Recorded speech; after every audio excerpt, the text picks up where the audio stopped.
So in my last video, I took on the Kingdom Hearts 2 randomizer, and I figured it was only natural that I try to take on the brand new Kingdom Hearts 3 randomizer. The name of the game is simple.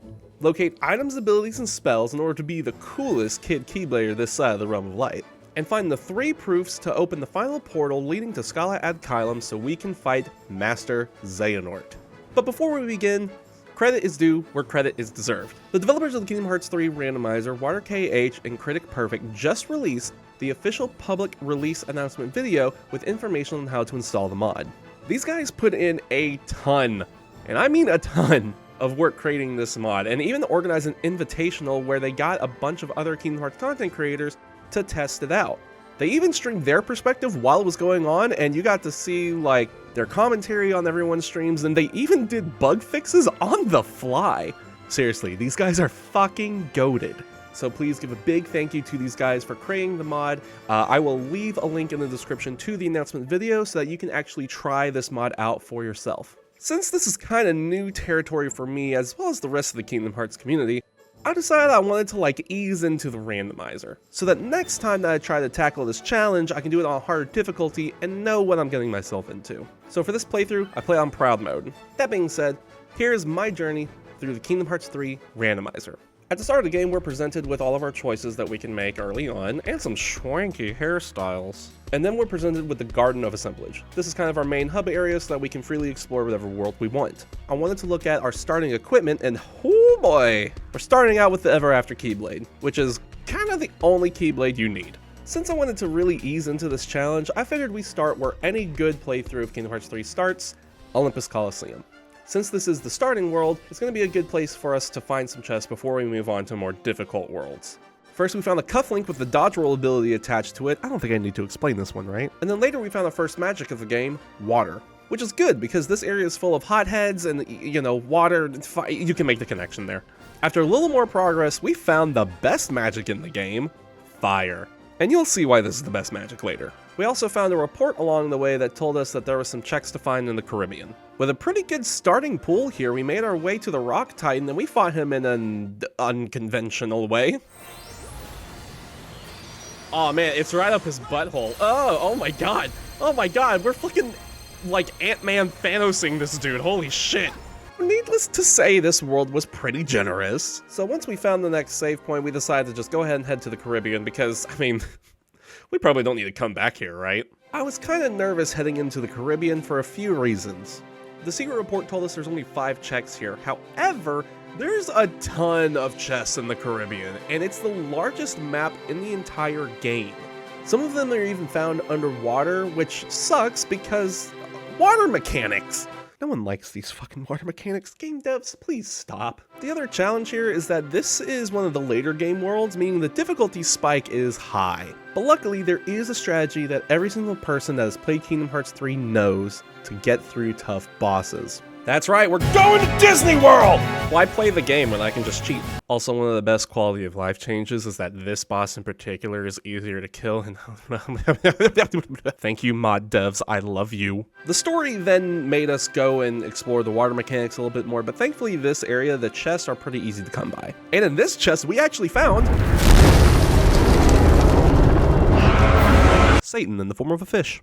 Look, this fight kind of sucks because water mechanics kind of suck. You kind of just have to resort to spamming fire, running around, wait for your MP to fill up, and then spam fire again. Which is exactly what I did. I'm not above cheese tactics, okay? Then we had a race with Oh my god, I'm gonna be sick. We had a race with Lux Sword, and had a crab rave as a victory celebration. Once we collected all the crabs, it was time to buckle down and find some chests. Now, I've played this game all the way through probably like 6 times at this point, so I know where all the chests are, is what I would say if I didn't have the memory of a goldfish. So I looked up a guide to find where the chests are, and it wasn't a helpful guide. So it'd be this bridge here. Did we already get this one? I feel like we already got this one. Oh, well, never mind, there's just nothing here. What the fuck? I've been lied to. I spent too much time trying to find all the chests in that area, and I was starting to feel the fatigue. Given how large the map is, and given that we only have 5 checks here, I decided that we should just go ahead and leave, and then we can come back if we absolutely need to. Now, I can hear you typing away in the comment section right now. Why not just look up a better guide? Well, I don't know. And I got really impatient. I asked chat where we wanted to go next, and they decided that we should go to Monsters, Inc. And we went to work. It just looks great. Oh, we got a proof! Let's go! Let's go! We found our first proof. And this was the adrenaline boost I needed. We breezed through the rest of Monsters, Inc. and we even found a report telling us to search in the Keyblade Graveyard in the Remind DLC. And I'll be honest, I thought I disabled Remind when I randomized the seed. While I was contemplating how the hell I fucked up that badly, oh my god, there were 2 proofs here. Cool. fucking cool. We take those. We take those. It's about time a company started working for its employees. We filed some paperwork and found out that there was some checks over in Arendelle. We defeated the Splooge first, clocked out of our shift knowing we did a job well done, and we headed to Arendelle. Now, here's the thing about Arendelle. This world sucks and I hate it. So to ease the pain, we went back to Disney World! And this has nothing to do with the run, but one of my friends popped in and we shouted him out and then one of his clips played and Ara Ara. I don't know how I feel about that one. I figured it was worth sharing. We did, however, run into a big issue. Can I not air step? Hello? Nani? What the fuck? What the fuck, game? Give me air steppy. I'm being so serious. Why is it not letting me air step? It's impossible to get through the rest of the world without air step, so I did a little bit of digging and found out that sometimes the mod does this thing where, like, if you don't do the air step portion of Olympus Coliseum, it won't give you air step, period. So we doubled back to Olympus, did the air step thing, and we found the ability for glide. We probably don't need to come back here, right? So we went back to Arendelle, did the air step thing, tested out glide in a way I've never seen before, and we escaped the palace. Now, look, anyone who's played this game knows the joke. Up, down, snowman, up, bigger snowman. Why didn't I bring a fucking coat? Furries on ice. But along the way, we did find the Dream Heart Binder, which allows us to summon Meow Wow, which is crucial. And we found a report leading to Twilight Town, which was a good enough reason for me to leave. Once we got into Twilight Town, I remembered that we found Thunder somewhere along the way. I won't lie to y'all, I completely forgot that we picked up Thunder. Completely forgot we picked up Thunder. I haven't used it once this game. And then I decided to never use it again. And then afterward, we decided to watch a movie. Here's where it gets kind of weird. I couldn't find the check here. It's such a quick visit with only like 9 chests, but none of them had anything. And we had completed all the story checks and everything, and there was nothing there. We found a minigame here, but as far as I'm aware, the game doesn't actually consider that a check. With nothing better to do, we decided to follow the only lead we had left, the Keyblade Graveyard. And Remind. Oh, I'm about to get my salad tossed, huh? These are some of the hardest bosses in the game, I'm under-leveled, and I have limited movement because I don't have aerial recovery. I'm starting to sense a pattern in these randomizers. But I had one surefire way to win this battle.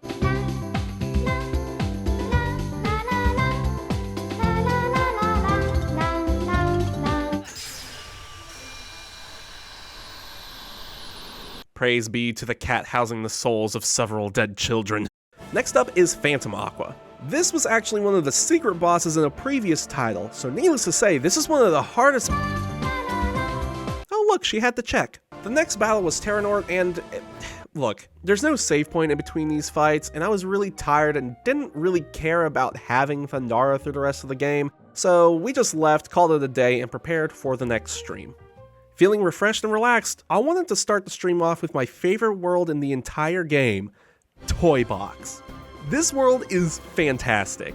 The music slaps, the nostalgia factor is so high here due to all the attention to detail. It had the final proof, the mecha fights are so much fun, and there's so much to explore here, but it's not too overwhelming. Wait a minute.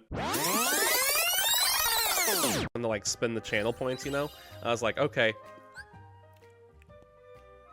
20 minutes into the stream, and we were ready for the final boss. So now we had a decision to make. We could keep exploring the rest of the worlds in hopes that we find better magic and abilities, but in my head, whenever we found the final proof, that was it. We go to the final boss. Let's go fight a bald man, huh? So we went through the portal to Skyla Ed Kylum, steeled our resolve, and prepared for the final boss.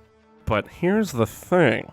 You think that this might be a done deal already because we found all the proofs so quickly, but we missed a lot of checks. We don't have aerial recovery, so if I get juggled, I'm probably going to die. I don't have once more or second chance, meaning I'm going to die really fast whilst my salad is getting tossed. And we don't have fully upgraded magic, so we don't have the most optimal damage output. First up, the replicas. These guys gave me a little bit of trouble, but mostly they were just a good warm-up for the first phase of the Xehanort fight, which is where I actually had some trouble. If you give him an opening, he will capitalize it and combo you off your feet. I had to pull out all of the stops for the first phase of this fight. After completing the first phase of the fight, we went to the second phase of the fight, and it's water mechanics again. I don't have dodge roll, I don't have shot locks, and I don't have summons. This is truly going to be a test of my ability to just spam fire! The third phase of the fight, Xehanort creates a bunch of updrafts, which make movement somewhat difficult, but not as bad as the underwater mechanics. He has the same sort of wombo combos from the first phase of the fight, but this time, he don't take shit. Stupid, stupid, stupid, idiot, forehead, forehead. Oh shit, shit. Oh, no, I'm sorry, I didn't mean about the forehead. Fuck, god damn it. After spamming a bunch of magic, it was time. The final phase of the fight. This was some random ass kid versus a master. And both of us were pulling out all the stops. Right away, I was throwing out an onslaught of team attacks, shot locks, and magic. And it was working, maybe a little too well, because Xehanort got desperate.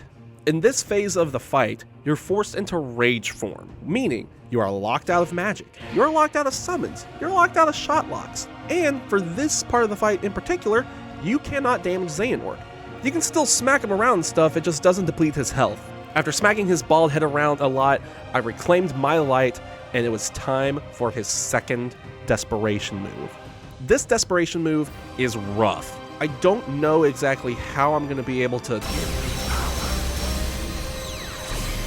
So fun fact, you can't die while you have a summon out. I'm not above cheese tactics, okay? After bodying him with the souls of his lost companions, I fired off as much magic as I could toward him, and he countered back with an energy beam, and we...